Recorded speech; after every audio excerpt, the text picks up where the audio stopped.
공을 안 갖고 와가지고 아주 그냥 마음이 아주 홀가분합니다. 그냥 파워포인트 준비된 내용만 그냥 딱 하도록 하겠습니다. 예. 아, 그야 하나님이 이유가 있겠죠, 그렇죠? 예. 그냥 우리 또 송리더들이 많이 지혜로워졌어요. 왜냐면 설교 끝난 시간이 한정되어 있으니까 송이 길어지면 설교가 줄어드니까 그냥 그때 송도 늘리고 그래가지고 그냥 자연스럽게 설교도 조절하고 자, 빨리 가보도록 하겠습니다. 오늘 마태복음 19장이거든요. 이제 28장까지 얼마 안 남았습니다. 복음 전체 한번 끝내보네요. 그렇다면 누가 구원을 얻을 수 있습니까? 이제 이거는 19장에 보면 어린아이가 왔을 때 예수님이 이 어린아이 같은 사람들이 천국에 들어갔다고 말씀하셨거든요. 근데 부자 청년이 와가지고 결국은 부자 때문에 못 들어가잖아요. 부자들은 못 들어간다. 그래서 어린아이들은 들어가고 어린아이 같은 사람들은 들어가고 부자처럼 욕심하는 사람은 못 들어간다라고 말씀을 하시거든요. 그러니까 이제 제자들이 그렇다면 누가 구원을 받겠냐고 물어보는 질문입니다. 그때 이제 뭐라고 말씀하시냐면 사람은 이 일을 할 수 없으나 하나님은 무슨 일이나 다 하실 수 있다. 아멘. 사람은 구원에 관여할 수 있는 것이 아무도 없어요. 사실은 구원은 하나님이 하시는 거거든요. 사실은 사람은 이 일을 할 수 없으나 하나님은 무슨 일이나 다 하실 수 있다. 자, 이 주제를 가지고 오늘 19장을 보도록 하겠습니다. 19장에 보면요, 하나님이 짝지어 주신 것을 사람이 갈라넣어서는 안 된다라는 말씀이 있습니다. 유대인들이 당시에 이혼을 너무 좋아했거든요. 재혼도 너무 좋아했고 첩두는 것도 좋아했고 그래가지고 이 결혼 제도가 거의 무너진 상태였거든요. 그래가지고 너무 쉽게 이혼을 하다 보니까 그거 가지고 이제 시험을 하려고 예수님께 질문을 하는데 예수님이 이혼은 너희들의 완악한 고집 때문에 어쩔 수 없이 허용한 것이지 여자들을 보호하기 위해서 하나님이 이혼제도 만들지 않았다고. 하나님은 짝지어 주신 것을 사람이 갈라넣어서는 안 된다고. 갈라놓은 것은 몸을 찢는 거라고 딱 이 말씀하셔서 이제 결혼제도를 세우셨고요. 두 번째 아까 어린아이들 들어왔을 때 어린아이들이 들어가는 것이 아니라 어린아이들 같은 사람들이 들어갈 것이라는 거. 세 번째 이제 다 버렸는데 그러면은 우리 뭘 받죠? 그랬을 때 내 이름을 위하여 생각나시죠?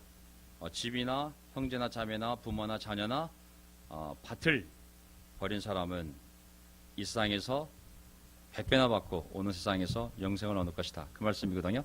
19장의 중심 내용입니다. 그래서 이 내용을 가지고 한번 살펴보도록 하겠습니다.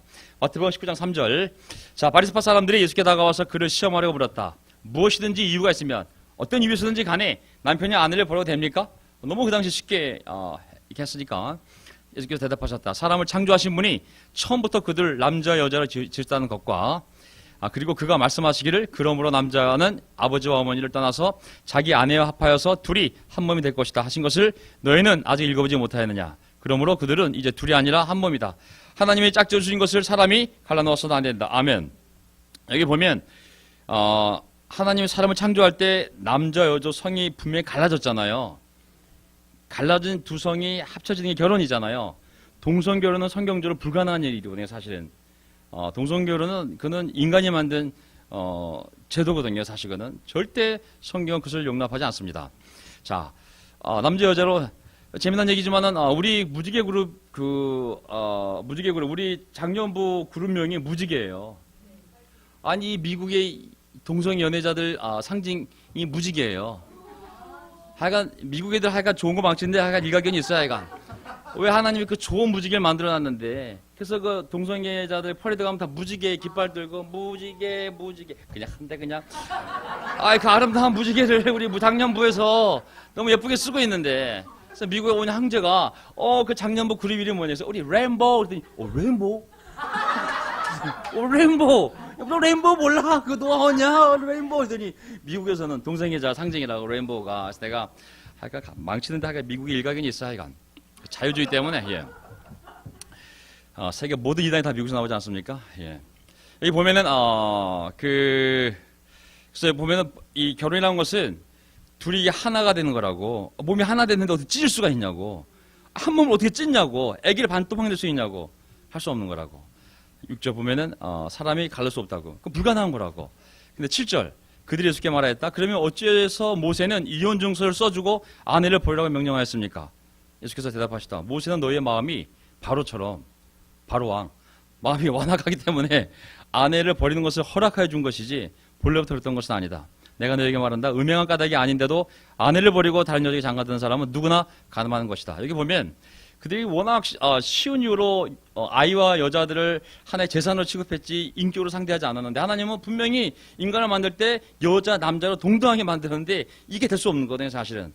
너무 쉽게 그렇게 이혼하는 모습을 보면서 그들이 근거가 된 게 뭐냐면 모세가 옛날에 구약에 이혼 증서를 써주라고 하지 않았냐고. 그때 예수님이 그걸 뭐라 했냐면은 너의 마음이 너무 완악해서 아주 그냥 고집이 세고 완악해서 그 여자를 보호하려고 그렇게 한 것이지 하나님이 허락한 것이 아니라고. 누구든지 음행한 까닭이 아닌데도 음행이라는 것은 이제 결혼제도를 분리시키는 결정적인 죄가 될 수 있잖아요.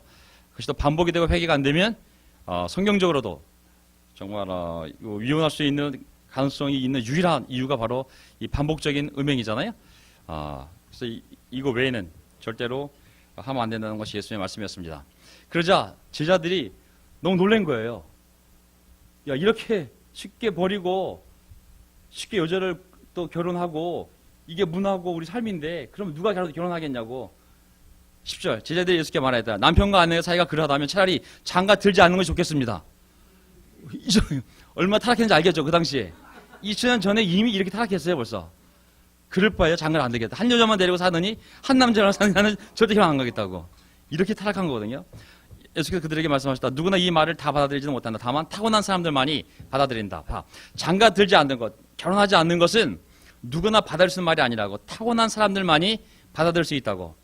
자, 모태로부터 그렇게 태어난 고자도 있고 사람이 고자로 만들어서 된 고자도 있고 또 하늘날 이거 성경 말씀도 아닐 수 없잖아요. 스스로 도와주도 빼주도 말라 그러는데 제가 어떻게 뺄 수 있겠어요. 현대인의 성경이 아주 카톨릭 성경도 마찬가지고 카톨릭 성경, 개혁개정 뭐 다 이 G요, JA로 나왔어요. 고자로. 근데 현대인의 성경이 제일 많이 풀어줬어요. 그래도 결혼하지 못하는 사람 이렇게 나왔어요. 고자한 건 뭐냐면 결혼 필요 못 느끼는 거예요. 전 느낌이 없는 거예요. 나 결혼 필요 없어. 전혀 나 이성이 돼서 아무런 생각이 없어. 이런 사람이 이제 고자인 거거든요. 딱 세 종류가 있다고. 이 사람들만 결혼하지 않는 거를 받아들일 수 있다고. 첫째, 태어날 때부터 전혀. 두 번째, 사람이 사람을 이렇게 만든 케이스. 전혀 못 느끼도록. 세 번째 뭐예요? 하늘날 때문에 스스로 그렇게 된 사람. 사도 바울. 그런 경우는 하나님 은사를 주는 거예요. 은사. 사람이 뭐 절제하고 이렇게 하는 게 아니에요. 그냥 하나님 은사를 줘가지고 전혀 못 느끼는 거예요. 그게 바로 이 세 가지. 이 세 가지 사람에 대해서만이 결혼하지 않는 거 받아들일 수 있다고. 나머지는 뭐예요? 결혼하라는 얘기. 그래서 함부로 결혼 안 한다는 얘기 하지 마세요. 성경적이지 않아요, 사실. 물론 두 번째, 하늘나라는 이런 어린이들 같은 사람들일 것이다. 그래서 우리가 지금 교회가 계속 가는 방향이 뭐냐면 어떻게 해서든지 결혼부들이 싱글과 연합이 돼서 함께 밥을 토하고 함께 초대하고 함께 성경 공부하고 세례 주는 것이 우리 교회의 방향성입니다. 아멘. 그 싱글들만 할 수가 없어요. 저 혼자 할 수가 없어요. 전 다 매달려야 돼. 교회가 이제 가장 급한 게 바로 이 문제거든요. 빨리 우리 싱글 형제들이 물론 모든 사람이 세례 받아야 되지만 특히 싱글 자매들이 어떻게 해서든 믿음 안에서 최선을 다하여 또 결혼하는 것 아주 분명한 목표의 방향입니다. 두 번째, 하늘나라는 이런 어린아이들 같은 사람들일 것이다. 여기 보면 하늘나라는 어린아이들 같은 사람들이지 어린아이들이라고 하지 않았습니다. 예, 천국에 가면 어린애들만 있어야 되잖아요. 그러면요. 우리 마음과 삶의 태도를 얘기하는 거거든요. 이 어린아이들과 부자 청년이 이제 비유가 되는 겁니다. 이제 못 들어간 사람하고. 자, 19장 13절. 그때 사람들이 예수께 어린이들 데리고 와서 손을 얹어서 기도하여 주시기를 바랐다. 19장 13절 마태복음. 그런데 제자들이 그들을 꾸짖었다. 그러나 예수께서 말씀하셨다. 어린이들이 내게 오는 것을 허락하고 막지 말아라. 하늘나라는 이런 어린이들의 것이다. 나오잖아요. 그렇죠? 이 번역을 다시 다른 번역으로 보게 되면 개혁 성경하고 카톨릭 성경 여러 번역을 보게 되면 영어도 마찬가지고 이런 어린이들의 것이라는 표현이 아니라 정확하게 얘기하면은 그러한 사람들의 것이다. 그러한 사람들. 즉 어린아이 같은 마음을 가진 사람들의 것이라고 그랬지 어린이들의 것이라고 하지 않았습니다. 그러면 천국에 가면 어린이들만 들어갈 수 있잖아요. 15절. 그리고 그들에게 손을 얹어주시고 거기서 떠나가셨다. 천국에 들어간 자가 누구냐면 어린아이 같은 사람이잖아요. 그렇죠? 그 어린애가 아닙니다. 어린아이 같은 사람. 천국에 못 들어간 사람은 뒤에 이제 부자 청년이 나오거든요. 부자가 못 들어가는 게 아니라 버리지 못해서 예수님을 따르지 못하는 사람이 못 들어간다는 겁니다. 부자가 못 들어간다는 것이 아니라 이 부자 청년 비유를 보면서 알 수가 있습니다. 자, 천국은 누가 들어간다? 어린아이 같은 사람들. 자, 그런데 한 사람이 예수께 다가와서 물었다. 선생님, 내가 영원한 생명을 얻으려면 무슨 선한 일을 해야 됩니까? 자, 잘 보세요. 설교 본문이 없으니까 설교 원고가 없으니까 하나님 말씀만 보게 되네요. 참 장단점이 있어요. 여기 보면 이 사람의 질문을 보게 되면 내가 영원한 생명을 얻으려면 무슨 선한 일을 해야 됩니까? 여기 보면은 이 사람 질문 속에 두 가지는 우리가 알 수가 있어요. 첫째는 이 사람이 영원한 생명이 있다는 것을 믿고 있잖아요. 그렇죠? 영원한 생명이 있다는 것을 알고 있어요. 그래서 그것을 얻고 싶어 하고 있어요. 그렇죠? 그래서 우리가 진시황도 영원한 생명을 얻기를 원했잖아요. 그렇죠? 들지 않고 죽지 않는 약초를 구하려고 평생을 들어간 사람 아니겠어요? 자, 여기 보면은 이 청년도 부자인데 이 세상의 삶에서뿐만 아니라 영원히 살 수 있는 것이 가능하다는 것을 알고 있었고 어떻게 그것을 얻어야 되는지 그것이 고민이었던 거죠. 그렇죠? 두 번째, 그는 영원한 생명이 있기는 있는데 그것은 선한 일을 해야만 얻을 수 있다고 믿고 있었어요. 그렇죠? 그러니까 물어본 거 아니에요? 영원한 생명을 제가 알고 있는데 무슨 선한 일을 해야 제가 그 생명을 얻을 수 있습니까? 이렇게 물어보지 않았습니까? 예. 자, 이 청년이 나중에 다 아는 내용이기 때문에 뭐 안다는 전제하에 부자 청년은 욕심이 많은 사람이잖아요. 그렇죠? 그래서 결국은 떠나잖아요. 예수님을. 영원한 생명조차도 얻고 싶었겠죠. 영원한 생명조차도 욕심인 거죠. 자, 17절 예수께서 그에게 말씀하시다. 어찌하여 넌 나에게 선한 일을 묻느냐. 선한 분은 한 분이다. 내가 성명에 들어가기를 원하면 계명들을 지켜라 하고 얘기했어요. 자, 여기 보면 이 청년은 영원한 생명 있어. 갖고 싶어. 그걸 가지려면 어떤 선한 일을 해야 한다고 배웠어. 랍비들이 계속 가르친 거예요. 정결의식을 지키고 이것도 해야 되고 부모 동경하고 착한 일을 많이 해서 구원 포인트를 쌓으면 그 구원 포인트에 의해서 네가 천국에 들어갈 수가 있어. 근데 구원 포인트를 쌓는 방법이 뭐냐면 선한 일을 하는 거야. 그러니까 얘 머릿속에는 영원한 생명이 있어. 그러려면 내가 선한 일을 많이 해서 포인트를 쌓아야 돼. 그 머리가 있는 거잖아요. 그렇죠? 근데 예수님을 보는 순간 더 구체적으로 어떤 걸 해야 더 많은 포인트를 쌓을 수 있는지 어떤 선한 일을 어떤 선한 일을 제가 해야 하는 거죠? 라고 물어본 거잖아요. 근데 예수님은 뭘 얘기하냐면 자, 영원한 생명은 누가 주는 거예요? 하나님이 주는 거잖아요. 물론 이제 예수님을 통해서 얻는 거지만 자, 하지만 이 영원한 생명을 얻는 것은 하나님이 주는 거기 때문에 선한 일을 통해서 들어가는 것이 아니라 하나님을 통해서 들어가는 거기 때문에 결국은 이 사람이 해야 할 일은 선한 일을 하는 것이 아니라 그 영원한 생명에 들어갈 수 있는 하나님을 믿고 순종하는 거잖아요. 예. 그래서 눈을 돌린 거예요. 선한 일이 아니라 선한 분. 내가 생명에 들어가기를 원하면 그 선한 분이 시키는 대로 하라고. 계명을 지키라고. 그렇잖아요. 아시겠죠? 그렇죠? 예. 1 포인트를 쌓아서 들어가는 게 아니라고. 아버지가 주는 거라고. 일이 아니라 하나님을 보라고. 그 말씀에 순종하라고 그랬어요. 그렇죠? 18절. 그가 예수께 물었다. 어느 계명들을 지켜야 합니까? 그럼 또 얘는 포인트. 어느 포인트? 어느 계명을 지켜야 되죠? 예수께서 대답하셨다. 살인하지 말아라. 간음하지 말아라. 도둑질하지 말아라. 거짓증언 하지 말아라. 이거 아시죠? 그렇죠? 그 다음에 아버지와 어머니를 공경하여라. 그리고 내 이웃을 내 몸같이 사랑하여라. 10계명에 보면 1번부터 4번까지가 하나님에 대한 계명이잖아요. 5번부터 마지막 10번까지, 5번부터 10번까지가, 9번까지가 사람들에 대한 계명이잖아요. 그렇죠? 마지막 10번째가 탐욕을 부리지 말라는 거잖아요. 여기 보면은 살간도고 5번부터 9번까지 계명에 대해서 사람들에 대한 계명을 말씀하셨고 마지막에 그 계명의 핵심 정신인 네 이웃을 내 몸처럼 사랑하여라 라는 말씀을 하셨어요. 그렇죠? 그래서 그랬더니 이 청년이 20절 예수께 말하였다. 나는 이 모든 걸 다 지켰습니다. 대단한 청년이에요. 그렇죠? 건방진 거죠. 그렇죠? 어떻게 감히 다 지켰다 말할 수 있겠어요. 그렇죠? 설사 다 지켰어도 부족함을 느끼는 게 올바른 마음인데 난 다 지켰다고. 이웃을 사랑한 거 다 했다고. 아직도 무엇이 부족합니까? 예수께서 그에게 말씀하시다. 네가 완전한 사람이 되려고 하면 가서 너의 소유를 팔아서 가난한 사람에게 주어라. 그리하면 네가 하늘에서 보화를 차지하게 될 것이다. 그리고 와서 나를 따르라.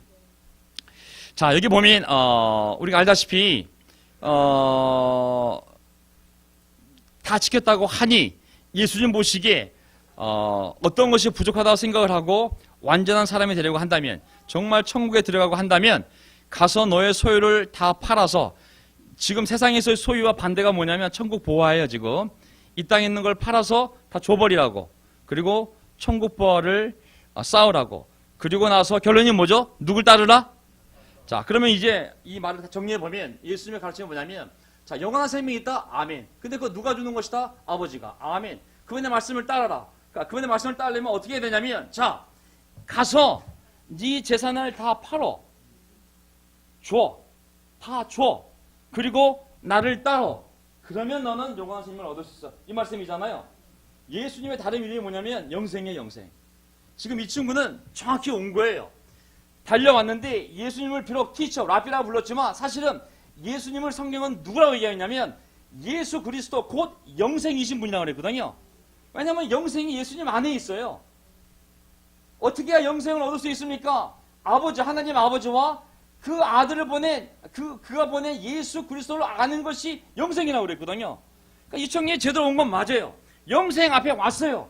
그러면 그 영생을 받아들이고 따르면 영생을 얻는 거잖아요. 근데 영생 앞에 와서 기껏 그 영생을 어떻게 얻는지 알려주었더니 이 청년이 어떻게 됐어요? 고민하잖아요. 이게 제일 어리석은, 성경에서 나오는 가장 어리석은 안타까운 게 바로 이 장면인 것 같아요. 영생을 구하기 위하여 영생이신 분 앞에 왔는데 정답을 알려줬는데 정답을 듣고 오답을 향하여 가고 있는 거예요. 하잖아요. 우리 교회에 왔던 모든 사람들 정말 안타까워요. 어떻게 구원받는지 우리가 좀 부족하긴 하지만 성경이 있는 그대로 알려주었는데 그 말을 듣고 너무 생각이 복잡해지면서 떠났던 많은 분들 참 안타깝다는 생각이 들더라고요. 22절. 그러나 그 젊은이는 이 말씀을 듣고 근심을 하면서 떠나갔다. 그에겐 재산이 많았기 때문이다. 예수께서 제자들에게 말씀하셨다. 내가 진정으로 너에게 말한다. 부자는 하늘나라에 들어가기가 어렵다. 자, 예수님이 영생이다. 청년은 영생에게 와서 영생에 어떻게 들어가냐고 묻는 것이다. 예수를 믿는 것이 영생이요. 예수와 교제하는 것이 영생이요. 교회에 모이는 것이 영생이요. 형제 자매들과 예배드리고 함께 하는 모든 것이 이미 영생을 누리고 있는 것이다. 아멘. 우리도 이미 영생을 누리고 있는 거예요. 아멘. 영원한 생명을 세례받을 때 받았어요. 그 영원한 생명이 있기 때문에 모일 수 있는 거예요. 아멘. 그 영원한 생명이 있기 때문에 말씀을 볼 때 이해가 될 수 있는 거 아니겠어요? 그 영원한 생명이 있으니까 하나님을 아버지라 부르고 기도하는 거 아니겠어요? 오늘 이 시간에 모이는 이유가 뭐예요? 육적인 생명만 있다면 우리가 여기 왜 왔겠어요? 그렇죠? 영적인 생명이 있기에 같은 영생을 가진 형제자매들이 모여서 찬양도 하고 기도하는 이 모든 것이 이미 우리가 영생을 누리고 있는 것이거든요. 아멘. 이 젊은이는 너무 안타깝게도 영생 바로 앞에 와서 그냥 그 안에 들어가면 되는데 이미 그 안에 가진 것이 너무 많기에 갈 수가 없었어요. 예수님 그걸 하셨기 때문에 네가 버려야 들어올 수 있다고. 내 안에 버리고 들어오라고. 저는 이 기독교가 역설적인 게 있거든요. 왜냐하면 이게 죽어야 사는 종교예요. 사실 이게 버려야 받는 종교인 거예요. 이게 사람이 천국에 들어가려면 이 몸을 벗어버려야 되는 거예요. 이 죽음이 이게 슬픈 것 같지만 기쁨을 맞이하려면 이 죽은 몸을 버려야 살 몸을 받게 되어 있는 거거든요. 버려야 받을 수 있어요. 죽어야 살 수 있어요. 자기를 부인해야. 이것은 믿음의 대상이지만 이것이 순종되어질 때 놀라운 일들이 벌어지는 것이죠. 탐욕과 예수를 따르는 것이 같이 가지를 못하잖아요. 탐욕은 이 부자 청년처럼 세상으로 가는 길이요. 예수를 따르는 것은 천국으로 가는 길이시잖아요. 그럼 어떻게 탐욕과 예수가 같이 갈 수 있겠어요? 탐욕은 세상에서 자꾸 모으는 길이요. 예수를 따르는 것은 모은 것을 자꾸 주고 팔아버리는 길이거든요. 같이 갈 수가 없는 것이. 오히려 탐욕은 예수님을 따르는 것을 막는 거거든요. 천국은 모든 것을 주고 예수를 따르는 자들이 들어갈 수 있는 것이거든요. 쉬운 건 아니지만 우리가 이 삶을 살기 위하여 끊임없이 도전을 받고 하나님 우리에게 어려움을 주지 않습니까? 십계명의 마지막 계명이 제 십계명이 탐욕이에요. 탐욕. 이 청년은 지금 5번부터 9번까지 지켰어요. 자신만만해요. 그 정신까지 내 이웃을 내 몸처럼 사랑하는 계명뿐만 아니라 그 계명의 정신까지도 전 지켰습니다. 하지만 맨 마지막 십계명이 뭐냐면 탐욕을 부리지 말라거든요. 탐욕. 근데 이 탐욕을 부리게 되면 5번부터 9번까지 문제가 아니라 1번부터 4번까지가 문제가 돼요. 하나님 계명을 지키는 게 문제가 돼요. 탐욕은. 이 청년이 그 탐욕 때문에 정말 그 하나님을 따르는 것이 그 영생을 얻는 그 문턱에서 주저앉게 된 거죠. 그렇게 사는 것이 영적 생명이고 그것을 돕는 영이 성령이시다. 자, 이 부자 청년은 이 계명을 지킨 이유가 있어요. 하나님을 사랑하기 때문이 아니라 복을 받기 위해서인 것이죠. 이 뒤돌아보면, 결과적으로 보면 그가 선한 일을 한 이유는 사람들을 사랑해서가 아니라 그냥 율법을 지킨 거예요. 명령이었으니까. 그렇게 해야 내가 뭘 받을 수 있다고 생각했기 때문에 그가 어떤 목적이나 질문이나 문제 해결을 위해서 예수님께 왔는지 모르지만 그 답은 오직 예수님께 있었거든요. 그 답을 주었는데 그는 오답을 찾아 떠나간 것이죠. 제일 안타까운, 천국 문 앞까지 왔다가 알려줬는데도 불구하고 되돌아간 가장 안타까운 사건이 바로 이 청년이 아닌가 싶습니다. 니고데모 아시죠? 니고데모도 예수님께 왔잖아요. 그렇죠? 예수님이 대답을 해주었잖아요. 자, 사람이 거듭나지 않으면, 물과 성령으로 거듭나지 않으면 하늘 나라 들어갈 수 없다. 그렇죠? 물과 하늘 나라 들어갈 수 없다. 원고가 없으니까 흐름이 연결 안 되네요. 자, 내가 다시 너에게 말한다. 부자가 하나님 나라에 들어가는 것보다 낙타가 바늘기로 들어가는 것이 더 쉽다. 내가 다시 너에게 말한다. 부자가 하늘나라에 들어가는 것보다 낙타가 바늘기로 들어가는 것이 더 쉽다. 이거는 너무 많이 본 구절이기 때문에 사실 이렇게 이 안에 부자가 많지 않아요. 이 부자 설교 준비하다가 이거 듣고 마음에 찔릴 사람이 뭐 몇 명이나 있겠어. CEO 하는 우리 선영이 정도나 뭐 마음에 찔릴까. 이거 뭐 다들 뭐 우리가 이게 막 쌓아두고 사는 사람들이 아니래가지고 이거 준비하면서도 어쨌든 부자가 천국에 들어가기 어려운 이유는 부자는 그걸 쌓아두는 순간 죄가 돼요. 왜냐하면 이 권력에만 힘이 있는 게 아니라 돈에도 힘이 있거든요. 사실은 사람이 권력에만 줄을 서는 것이 아니거든요. 돈에도 줄을 서거든요. 사실은 이 소유하면 힘이 생기거든요. 교회도 30명이 목사님의 어깨와 10,000명이 교회 목사님의 어깨가 틀려요. 이게 벌써 후카시가 벌써 이게 틀려져요. 벌써 이게 사람이 가지고 있는 것에 대한 자신감과 의존감이 힘이 있거든요. 사실은 그 대형의 목사님들 장례식장 때 오면 벌써 여기 거룩이 써 있어요. 벌써 여기에 위엄이 여기 붙어 있어요. 여기에 가운도 지가 안 입어요. 손을 들질 않아요. 그럼 뒤에 딱 집사님 와가지고 탁 걸쳐주거든요. 그럼 탁 한번 치고 딱 이게 아주 이게 뭐 써 있어요. 여기에 이 사람이 소유하게 되면 소유한 것을 의지하게 되고 그 힘을 느끼거든요. 우리가 소유가 없고 어려워지면 얼마나 겸손하게 하나님을 찾습니까? 그렇죠? 하지만 뭐가 소유가 생기기 시작하면 그 소유한 만큼 하나님에 대한 의지가 사라지는 게 우리의 본성이거든요. 사실은. 그게 부자예요. 이 사람은. 소유한 정도가 아니라 넘쳐나는 거예요. 그러니 하나님께 의지하겠어요? 아니면 자기가 가진 걸 지키려고 하겠어요? 그래서 꼭 없는 것만이 불행은 아니에요. 없을 때는 전적으로 하나님을 의지할 수 있거든요. 자, 어린아이와 이 사람 비교해 보세요. 자, 어린아이는 들어간다고 그랬잖아요. 어린아이 사람들이. 이 부자는 못 들어간다고 그랬잖아요. 왜 그랬겠어요? 어린아이는 가진 게 없어요. 부모밖에는 가진 게 없잖아요. 그렇죠? 전적으로 부모를 의지할 수밖에 없거든요. 우리 진이도 밤에 아빠한테 매매 맞아도 아침에 딱 보면 아빠 딱 그러거든요. 아빠 예뻐서가 아니에요. 이 사람이 아니면 내가 어떻게 살아. 나중에 저기 뭐 직장 다니고 이제 돈 좀 벌어보세요. 이제 아빠한테 혼나면은 한 달 동안 안 오지 않겠어요? 가진 게 없는 사람은 부모한테 전적으로 의지하는 아이들이 커지면서 부모랑 멀어지면 별거겠어요? 그들이 가진 게 생겼을 때 또 부모하고도 이제 대등하지 않겠습니까? 하나님 관계에서도 부여해줄수록 이게 하나님은 의지해지지 않거든요. 가진 시스템, 가진 제도, 가진 사람들, 가진 돈 이런 것들을 의지하면서 거기서부터 힘을 또 느낄 수 있거든요. 어쨌든 이거를 잘 생각해야 됩니다. 제가 이 말씀을 듣고 깜짝 놀라서 말했다. 그러면 누가 구원을 얻을 수 있습니까? 이 질문이 이제 오늘 설교제이거든요. 아까 그러면 누가 장가를 가겠냐고 생각나죠? 그러니까 예수님은 생각을 엄청 깬 거예요. 그 당시에 그 지혜들이 그 얘기 듣고 아니 그럼 누가 장가를 가겠냐고, 이혼을 못하면 누가 장가를 가겠냐고, 이혼을 할 수 있으니까 장가를 가는 거지, 이런 얘기 한 거거든요. 그 당시 문화가. 이거 마찬가지예요. 아니 그럼 다 못 들어가면 그러면 누가 그럼 구원을 받을 수 있겠냐고, 이 질문인 거거든요. 그때 예수님의 대답이 그들을 눈여겨보시고 말씀하셨다. 사람은 이 일을 할 수 없으나 하나님은 무슨 일이나 다 하실 수 있다. 아멘. 이걸 믿습니까?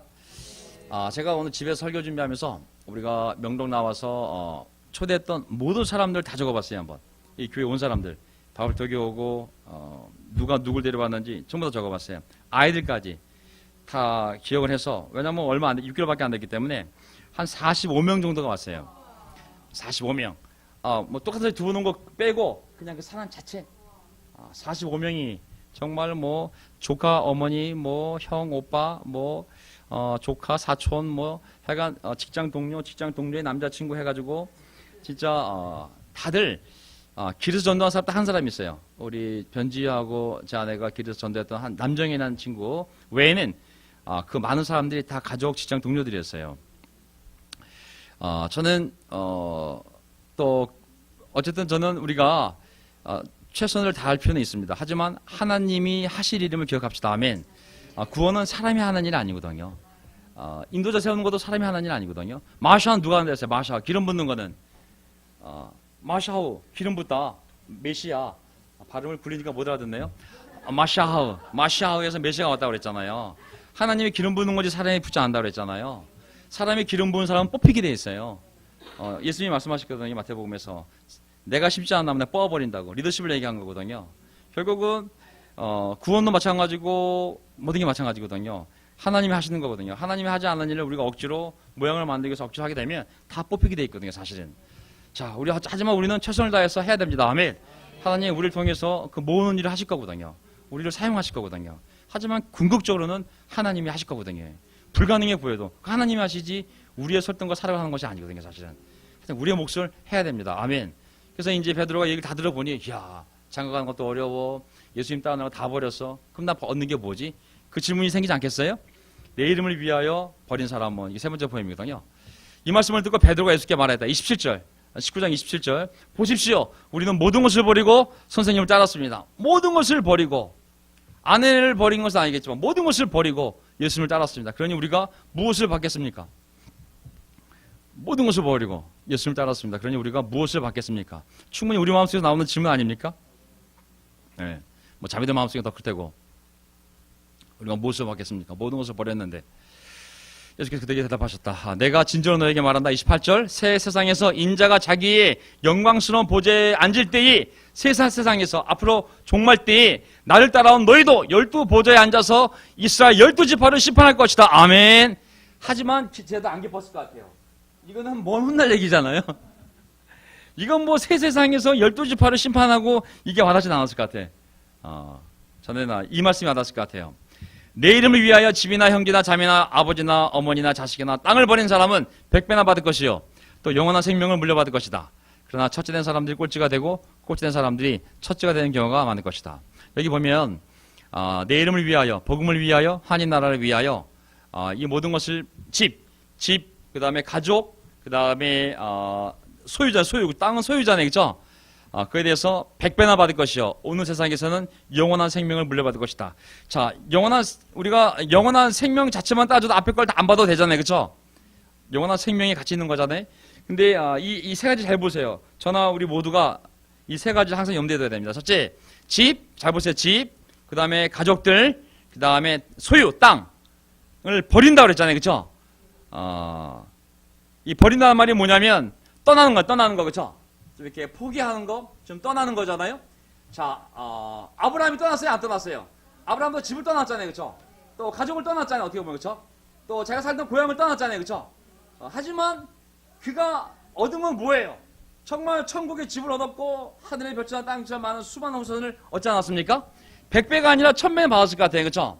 모세도 마찬가지거든요. 모세도 결국 왕궁을 떠났고 가족을 떠났고 다 두고 갔잖아요, 그렇죠? 하지만 다시 돌아왔을 때는 이스라엘 민족 수백만 명이 그의 가족이요. 또 지금 엘리야와 모세가 나타난 것처럼 예수 변화산에서 천국을 소유하게 되지 않았습니까? 다윗도 마찬가지잖아요. 그가 갔을 때 가족을 떠나야만 됐고 광야 생활했고 하지만 그가 왕으로서 놀라운 축복을 받았습니다. 예수님도 마찬가지거든요. 목수의 아들이었지만은 때가 되었을 때 가족을 떠났고 집을 떠났고 모든 걸 다 두고 머리에 두 꽃이 없다고 말씀하셨지만은 결국 그는 이 모든 영적 후손을 가족으로 맞이하게 되었거든요. 저는 이 교회에 와서 우리가 잘 생각해 보세요. 이 영적인 가족. 집을 떠났을 때 교회를 얻잖아요. 아멘. 가족들을 떠났을 때 이 안에 있는 많은 사람들 가족을 얻지 않습니까?